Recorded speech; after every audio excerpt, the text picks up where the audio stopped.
Hey, what's going on guys? So in today's video, I will show you how you can connect AirPods to any Android device. Now this will be quick and easy, so let's start.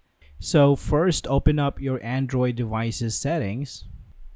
Now go to your connections, and from here tap on Bluetooth.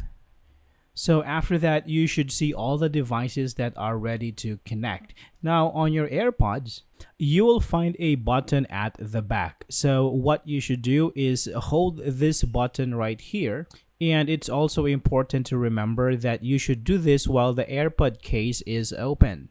Now press and hold the button at the back until the indicator light turns green.